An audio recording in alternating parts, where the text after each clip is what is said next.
मैं हूं अंकित अवस्थी। जियोपॉलिटिक्स में हर पल कुछ ना कुछ घटित हो रहा है, कुछ ना कुछ पलट रहा है और ऐसे में ही पलटे हैं इस बार डोनाल्ड ट्रंप। जी हां, कल हमने इन पर सेशन किया था और यह बताया था कि कैसे पूरी दुनिया इनके आगे मनुहार कर रही है कि प्लीज ट्रंप मान जाओ ना। इनको हर तरह से प्लीज करने की कोशिशें की जा रही हैं और ट्रंप मान गए, बहुत जल्दी मान जाते हैं और ऐसे माने कि उससे हमारा फायदा हो गया। हमारा ही नहीं जी, पूरी दुनिया का, चाइना को छोड़कर फायदा हो गया। आप पूछेंगे ऐसा क्या हुआ है? ट्रंप ने हाल ही में चाइना पर गुस्सा निकाल लिया है। खिसियानी बिल्ली ने खंबा नोच लिया है। दुनिया में जो हालात इन्होंने किए थे उससे परिणाम यह निकला कि इनके यहां का शेयर बाजार बुरी तरह धराशायी हो गया। बाजार धराशायी हुआ, इनका जो प्रमुख सहयोगी इलॉन मस्क था वो नाराज हो गया कि चल क्या रहा है। ऐसे में ट्रंप को समझ में आया कि मैं जो कर रहा हूं, अगर दुनिया के लिए यह अपने आप में एक सबब बन चुका है तो शायद अमेरिका फिर कभी ना उठ पाए। खैर, ऐसे में 75 से ज्यादा जो देश हैं जिनसे अमेरिकी अधिकारी नेगोशिएट कर रहे हैं, उनके लिए 90 दिनों का टाइम सो कॉल्ड ट्रंप ने दे दिया है।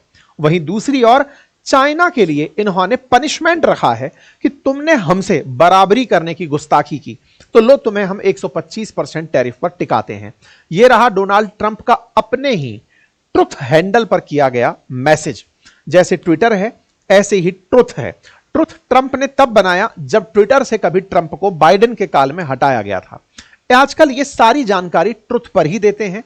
ट्रुथ से जानकारी उठाकर के ट्विटर पर ले जाई जाती हैं। इनका पहला सोर्स ट्रुथ ही है। हाल ही में भारत के प्रधानमंत्री ने भी ट्रुथ ज्वाइन किया था ताकि इनकी खबरों को पता तो किया जा सके कि चल क्या रहा है। खैर, जैसे ही इन्होंने ट्रुथ पर जानकारी लिखी तो फिर व्हाइट हाउस, जो कि कभी दुनिया भर के लिए एक मैसेज का साधन हुआ करता था, अमेरिकी राष्ट्रपति के कार्यालय के रूप में ट्रीट किया जाता था, उसकी तरफ से मैसेज आने लगते हैं कि देखिए ट्रंप ने ट्रुथ पर क्या कहा है। क्या कहा है कि 125% टैरिफ ऑन चाइना और 90 दिन का पॉज, न 10% reciprocal tariff on other countries. ये बोलते हुए व्हाइट हाउस ने अपनी तरफ से तारीफों के तीर चलाने शुरू कर दिए। दुनिया भर के अंदर जो अमेरिका के ट्रंप समर्थक लोग हैं वो तारीफों में उतर कर आ गए, कहने लगे कि देखा ये हैं असली ट्रंप, जिन्होंने सब कुछ वो कर दिया है, दुनिया सोचती हुई रह गई है। लोग मतलब इनके यहां का वाणिज्य मंत्री लिख रहा है, never bat against Donald Trump. Trump के खिलाफ कभी कोई सोच मत रखना। नेवर बैट अगेंस्ट अमेरिका, कभी इनसे चुनौती मत लगाना, अमेरिका कुछ भी कर सकता है। और तो और व्हाइट हाउस जो है वो ट्रंप का 2014 का एक ट्वीट निकाल लाए जिसमें ये लिखा था कि ट्रंप हमेशा कहते हैं कि मैं डील करने में विश्वास करता हूं। व्हाइट हाउस कह रहा है कि ट्रंप वाकई में बड़े नेगोशिएटर हैं। इसी के साथ व्हाइट हाउस एक मैसेज लिखता है और मैसेज है, do not retaliate and you will be rewarded. America के सामने बोलना मत, तुम्हें रिवार्ड मिलेगा, चुप रहने का इनाम मिलेगा। पता नहीं कितने देशों ने अपनी खुददारी को गिरवी रख दिया है अमेरिका के सामने। मैं ऐसा इसलिए बोल रहा हूं क्योंकि ये लाइनों के आप अगर अर्थ समझते हैं तो अर्थ बड़े गंभीर और बहुत बड़े व्यंग के साथ हैं कि आप चुप रहिए, बोलिए मत अमेरिका के सामने, आपको रिवार्ड मिलेगा। रिवार्ड क्या मिला? 90 दिन की राहत मिली। कैसी राहत? कि अमेरिका के सामने नहीं बोले ना, जाओ, आपको आने वाले 90 दिन तक टैक्स नहीं देना पड़ेगा, 10 दिन ही टैक्स देना पड़ेगा। अमेरिका की मजबूरी थी कि वो राहत देता, लेकिन वो राहत देकर भी एक दिन पहले ट्रंप तो ये कहते हैं कि दुनिया के देश उनके निजी अंगों को चूम रहे हैं। अश्लीलता भरी बातें दुनिया भर के देशों से वो करते हैं, संबोधन देते हैं कि आकर के मेरे आगे गिड़गिड़ा रहे हैं, मेरे यहां के देश, मेरे यहां के रिप्रेजेंटेटिव्स को बुला रहे हैं कि प्लीज अपने टैरिफ को कंट्रोल कीजिए, हमें अमेरिका से व्यापार करना है। और फिर चाइना उनमें से निकल कर आता है तो उसको कहा जाता है कि आप रिटेलिएट किए इसलिए आपको पनिशमेंट मिल रहा है। ये चल क्या रहा है? अमेरिका एक देश की तरह बिहेव कर रहा है या दुनिया के ऊपर शासन करने वाले कंट्री के रूप में? ये सबको समझने की आवश्यकता है। दुनिया भर के सभी देशों को यह जानने की आवश्यकता है। यह तो डे वन से क्लियर था कि ट्रंप टिकेंगे नहीं इस चीज को लेकर के। वो बिजनेसमैन आदमी है, वो बार्गेनिंग कर रहा है। मैंने हर सेशन में एक ही लाइन बोली है और बार बार यही दोहराया है, ट्रंप का टैरिफ कार्ड कुछ और नहीं अपितु दुनिया के देशों को उनके टैरिफ घटवाने के लिए मजबूर करने का एक इंस्ट्रूमेंट है। मैंने हाल ही परसों भी एक न्यूज इंटरव्यू में एक लाइन बोली थी और कहा था कि ट्रंप मुश्किल से महीने भर और खेलेंगे इस गेम को। इसमें वो दुनिया के देशों को नेगोशिएशन टेबल पर लेकर आएंगे, अपने माल की पहुंच, जो अमेरिकी माल है उसकी पहुंच दुनिया के देशों में और आसान करेंगे। बस उसका वही आसान करना अभी जारी है और उस आसानी में इन्होंने उन लोगों को, लगभग 75 देशों को अपने टेबल पर बुला लिया है। यूएस रिप्रेजेंटेटिव्स पहुंच गए हैं। चर्चाएं इसी बात पर चल रही हैं कि सर यूएस वाले हमको टैरिफ में राहत दे दें, हम उन्हें राहत दे देंगे। और अमेरिकी सामान को अगर आपके देश में राहत मिलेगी तो आप खुद से सोचिए कि आपके देश का हालात क्या होगा। अमेरिका को फायदा होगा और आपके देशों को नुकसान होगा। ऐसे में अमेरिका की तरफ से यह मैसेज बाहर आता है। ट्रंप से पूछा जाता है कि आपने दुनिया के देशों को हर्ट किया। ये बहुत ही बिजनेसमैन आदमी है, पूरी तरह से इस बात को इग्नोर कर दिया और खुद के ऊपर यही कहा कि हम बड़े लोग हैं और हमारे साथ में छोटे मोटे देश जो जुड़े हुए हैं उनकी परेशानियां हमारे दिमाग में रहती ही हैं। अच्छा, तो अब आप क्या देख रहे हैं कि ट्रंप ने खेला क्या खेला। इन्होंने 9 अप्रैल को शाम 7 बजे, आज आप 10 अप्रैल को मेरा ये सेशन सुन रहे हैं, शाम 7:30 बजे के आसपास इनका ट्रेड ओपन होता है। उस समय पर इन्होंने एक ट्वीट किया, ट्वीट नहीं था, ट्रुथ पर एक पोस्ट किया। क्या था पोस्ट? था this is a great time to bye.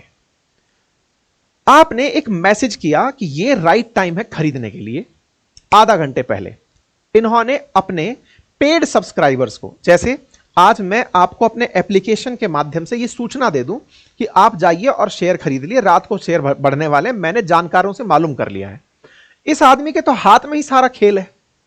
इन्होंने 40 मिनट पहले के आसपास इस मैसेज को कर दिया ट्रुथ के अपने जितने भी पेड सब्सक्राइबर्स हैं। ऐसा इस समय न्यूज में चल रहा है।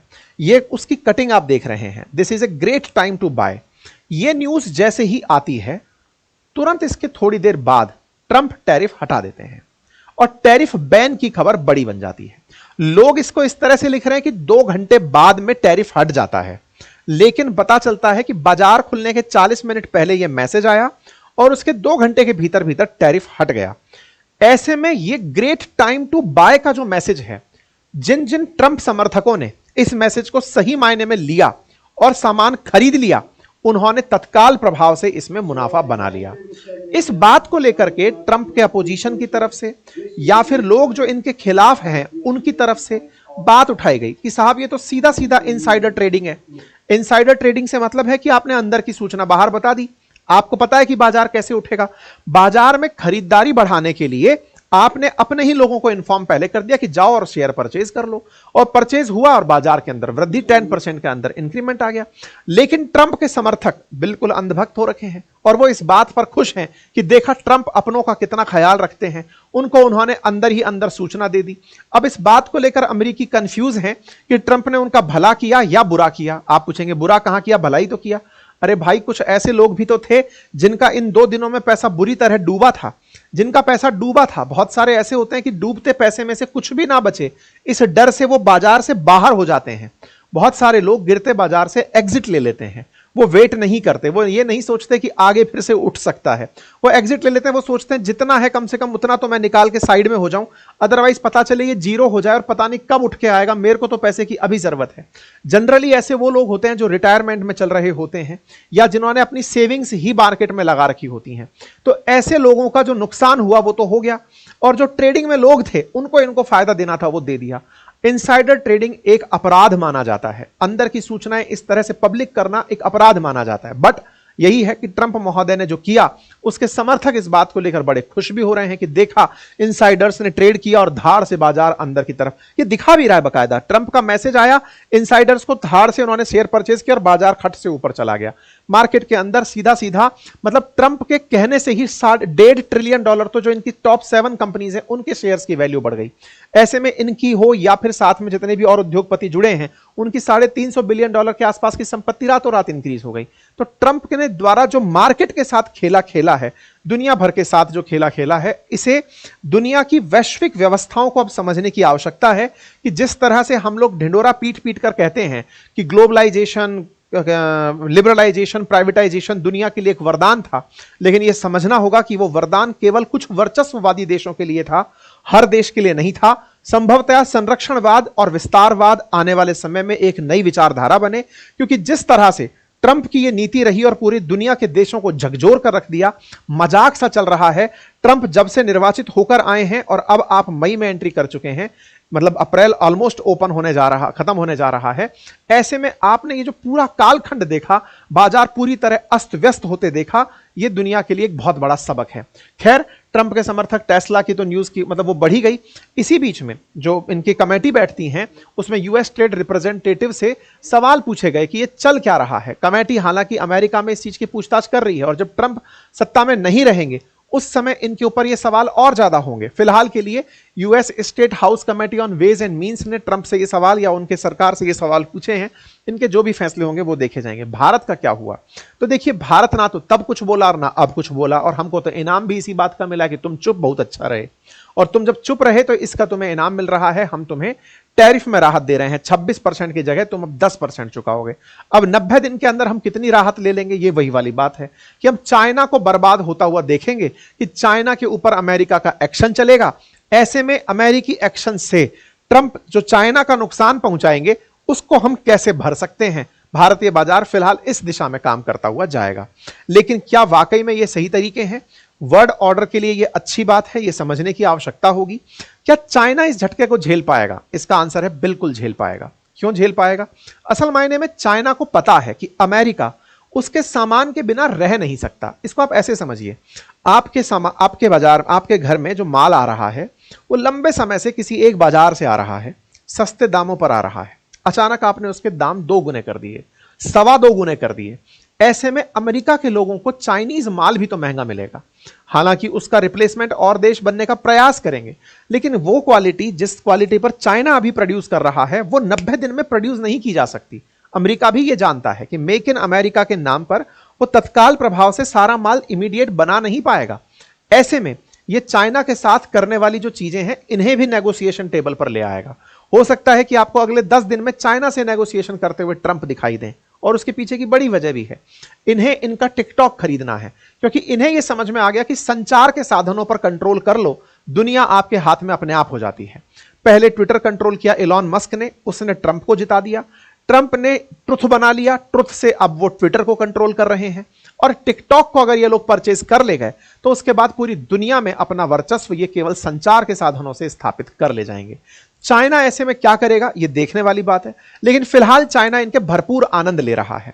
चाइना की तरफ से फिर से अमेरिकियों के मजे लिए जा रहे हैं, क्योंकि चाइना को पता है कि तुमसे हो नहीं पाएगा। हालांकि चाइना की उलट दूसरी तरफ दुनिया की जो और करेंसीज हैं वो अपने बुरे स्तर पर चल रही हैं। चाइना की करेंसी का साथ भी, या फिर अमेरिका के साथ साथ जापान का भी करेंसीज बुरे दौर से गुजर रही हैं। इन पर कभी हम डिटेल में और चर्चा करेंगे। फिलहाल के लिए इतना ही। जानकारी पसंद आई हो तो अपने साथियों से साझा करें। Thank you so much.